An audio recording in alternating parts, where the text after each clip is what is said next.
Namaste, Mother Nuggets. Here we are again.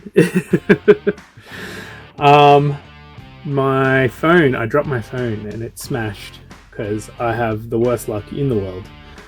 And so we're filming on a new phone, Samsung A55. It is so heavy. It's such a heavy phone. Oh my god.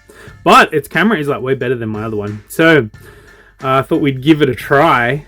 Before you hear is probably my favorite conversion I've ever done. We're going to talk about conversions today, converting minis.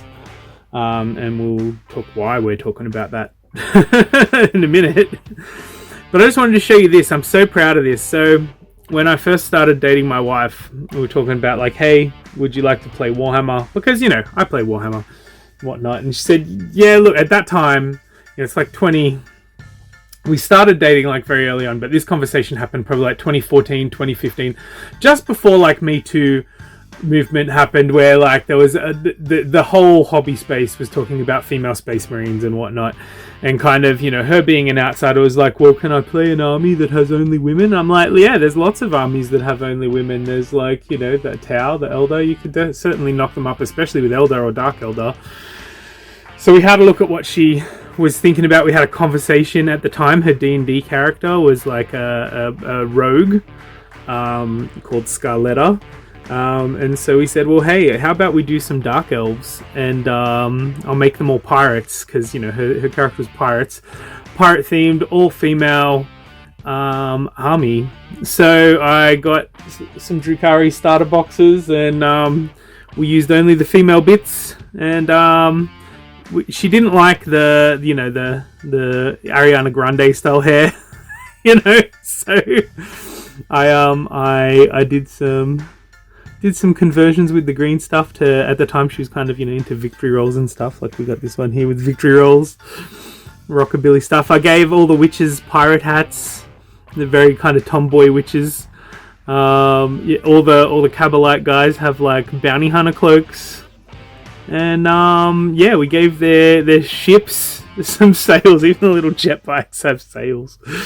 You know, and I gave them a very rough paint job. I was like, we'll fix them up later, which we've never got around to. And we've played exactly one game, which we recorded for an earlier thing a long time ago.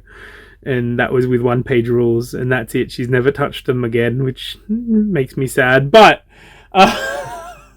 they're here, they exist, and as you keep saying, we've got forever to play with them. So I thought I'd share them with you. Like these are the main sort of little conversions that I do. The other conversion that I have for her, I'll show you in a second, is her other D&D character. But yeah, usually when I do conversions, it's not like, I'm not really into conversions. Like I like building the story with what is there, right? Like I feel that I can take the pieces and, you know, make my own fan fiction, as it were.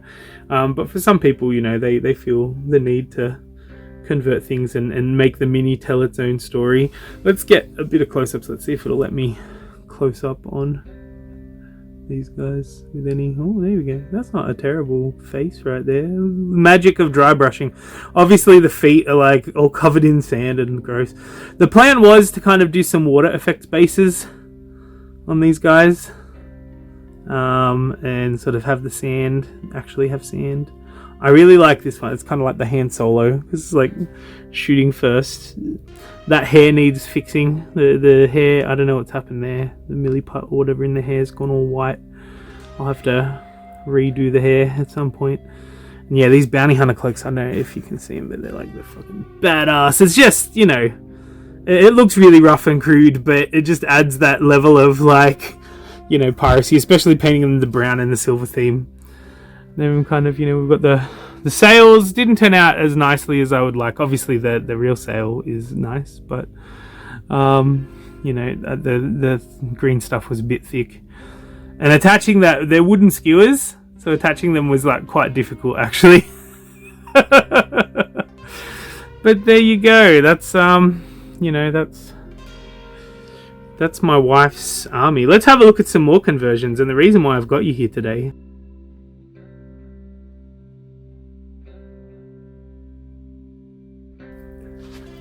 This here is, like I said, this is my wife's D&D character, Vanessa. I haven't finished painting it. I'm trying to do a really nice job, right? Like look, I've got the Oh, if it'll focus on there. I've been doing the wings, kind of wedge-tail eagerly for the Pegasus.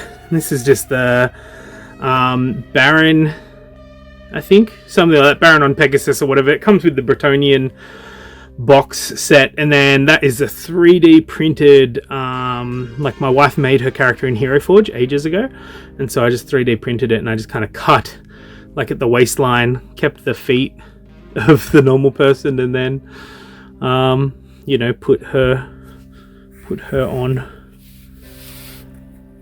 the end there. Ooh, focus, there we go. Yeah, and kind of put her on there. A terrible paint job. I'm trying to learn how to do better painting for this one. I really wanted to do it myself. I probably should have sent it to my guy. I'm very proud of how the wings on the Pegasus came out there. They look beautiful. And hopefully I can get the rest of the miniature to kind of work, but we'll see. Anyway, that's my wife's one. So like I said, I usually do my conversions for, like, you know, trying to entice other people into gaming and do something special for them. That's usually the vibe I go for. It's very rare I convert something for myself. The only time I kind of do conversions for myself is if I'm being a tight ass. And that brings us to our next fun conversion. So I've wanted to do like a bug hunt sort of scenario, which I might film at some point. And so I got myself a Hive Tyrant here. This is a Swarm Lord variant. And as you can see, that's just the normal Swarm Lord variant, and you'll probably think that's no conversion, and you'd be 100% correct. He's on his base. He's you know, completely normal Swarm Lord. But I found out that the only thing missing from that box for you to do a second Hive Tyrant is the body. And so let me welcome to you to the Terror That Flies, my flying dude. And you're like, what the heck is that? So in order to make the body, I just went to my gaming shop and I kind of went to the reject shop next door. You can see the base is like a strainer from you put it in the bottom of your sink, and it's exactly the perfect size to fit on as the base. And then I was like, okay, well, how can I get like an insect body? So I went to their toy section looking for like some lobsters and whatever, and we got like a lobster pack, which was cool, with little all that white stuff is like the super glue with the kicker on it. A lot of super glue to make this work. And then a scorpion body, which I put that, it fit perfectly into there. And originally I was going to cut off sort of down there, but I was like, you know what? That's far more terrifying to have a scorpion tail, you know, way more scary. Let me get him in the shot because he's a bit, there we go. Way more scary to have a flying scorpion tail coming at you. So they're kind of, yeah, they're my that's my main conversion. A super sauce flying Tyrannid guy. So yeah, there we go. Let's get this set up. So I'd love to see what kind of conversions you guys do. I'd love to see if you had you know, some conversions that make you happy, and what they look like. Maybe I need to put that in the background. There you go. You know, and why do you do conversions? What is it that drives you to convert things? Yeah, let me know in the comments. Have a great day.